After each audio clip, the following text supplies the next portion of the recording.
السلام علیکم ورحمۃ اللہ وبرکاتہ۔ الحمد للہ وسلام علی عباده الذین اصطفى، اللهم صل علی محمد وبارک وسلم، اما بعد، اعوذ باللہ السمیع العلیم من الشیطان الرجیم، من ہمزہ ونفثہ ونفخہ، ومن يشاقق الرسول من بعد ما تبين له الهدى واتبع غير سبيل المؤمنين نوله ما تولى ونصليه جهنم وساءت مصيرا۔ صدق اللہ العظیم۔ حضرت محترم، اللہ تعالیٰ کی توفیق سے رسول اللہ صلی اللہ علیہ وسلم کی اتباع و اطاعت، فرما برداری، اور نبی کریم صلی اللہ علیہ وسلم سے محبت کا طریقہ آپ کے سامنے اختصار کے ساتھ اسباق بیان کیے جا رہے ہیں۔ ہم میں سے بہت سے ایسے لوگ ہیں کہ سب سے پہلے تو ان کی کوشش ہوتی ہے کہ ایسے اعمال کے بارے میں نہ ہی پتہ لگایا جائے جس پر بعد میں عمل کرنا پڑے۔ کسی دینی مجلس میں یا جب کوئی ایسے لوگ بیٹھے ہوئے ہوں جن کے متعلق پتہ ہو کہ یہ کوئی نہ کوئی دین کی بات کریں گے، اس جگہ پر وہ جاتا ہی نہیں ہے۔ اگر بیٹھ بھی جائیں یا چلے بھی جائیں تو بات کو سر کے اوپر سے گزار دیتے ہیں۔ اور ایسے بھی بہت سے لوگ ہیں جن کو ہر ایک بات کا پتہ ہے کہ کون سا عمل کس طرح کرنا ہے، کس عمل سے رسول اللہ صلی اللہ علیہ وسلم نے منع کیا ہے، لیکن پھر بھی وہ عمل کرتے ہیں اور وہ بعد میں کئی سوال کر دیتے ہیں، کر لیا تو کیا مسئلہ ہو گیا، توبہ کر لیں گے، یہ کر لیا تو کیا ہو گیا، ایسے کر لیں گے، اور کچھ ایسے اعمال بھی کر لیتے ہیں جو کہ نہ تو قرآن میں اور نہ حدیث مصطفیٰ صلی اللہ علیہ وسلم۔ اگر ان کو روکا جائے یا ٹوکا جائے تو آگے سے سوال کرتے ہیں کہ اگر ہم نے یہ عمل کر لیا ہے تو اس میں منع کہاں پہ ہے؟ تو میں بتا دیتا ہوں کہ منع کہاں پہ ہے۔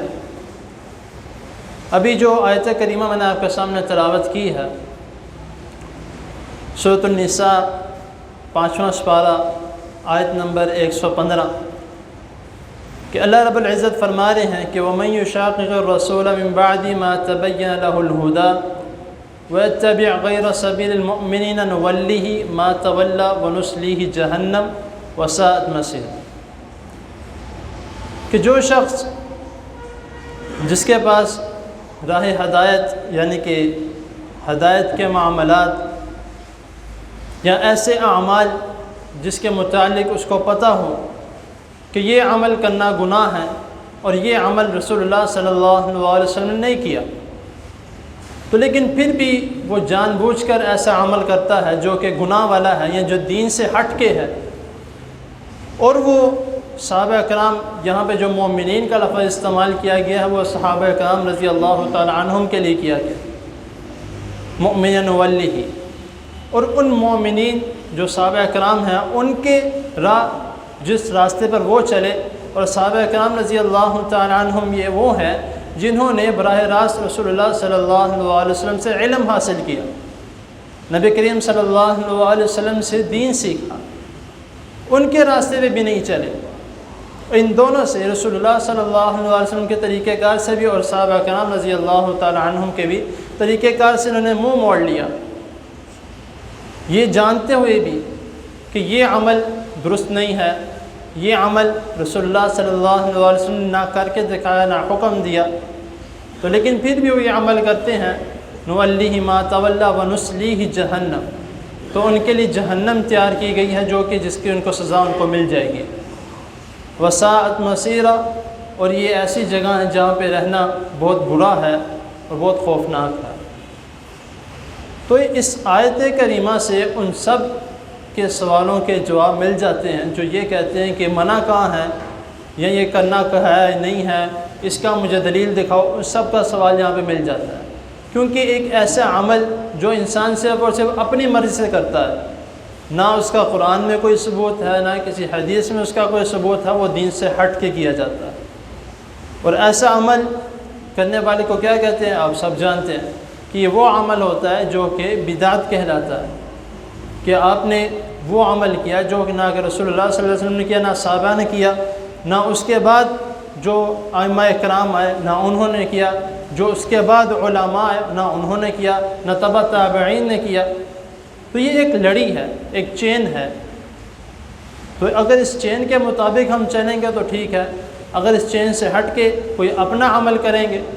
مثال کے طور پہ ایک چھوٹی سی مثال دیتا ہوں، جس طرح میں نے چین کا ذکر کیا، اگر ایک چین کو دوسری چین کے ساتھ ملاتے رہے تو وہ چین بن جائے گی، اگر اس کا رخ موڑ کے کسی اور کی طرف لگا دیا جائے تو وہ چین ٹوٹ جائے گی۔ تو اس کا ہمیں خیال کرنا چاہیے کہ جو اللہ اور اس کے رسول صلی اللہ علیہ وسلم نے، پھر جو آگے صحابہ کرام رضی اللہ تعالیٰ عنہم نے، پھر تبع تابعین نے، پھر ائمہ کرام، اس کے بعد عالم، جو انہوں نے عمل کیا اس کے مطابق ہمیں عمل کرنا چاہیے، نہ کہ اپنی دانست کے مطابق، اپنی سوچ کے مطابق کہ ایسا کر لوں تو کیا ہو جائے گا، ایسا کر لوں تو کیا ہو جائے گا، تو وہ پھر معاملہ خراب ہو جائے گا۔ تو اس کا ہمیں خیال کرنا چاہیے، کیونکہ دین ہمارے ذہن کے تابع نہیں ہے، ہمارے سوچ ہمارے دماغ کے تابع نہیں ہے، ہماری سوچ، ہمارا ذہن، ہمارا دماغ یہ دین کے تابع ہے، اس کے مطابق ہم نے چلنا ہے۔ تو اللہ تعالیٰ کی حضور دعا ہے اللہ تعالیٰ ہمیں صحیح دین کو سمجھنے کی اور اس پر عمل کرنے کی توفیق عطا فرمائے۔ جزاکم اللہ۔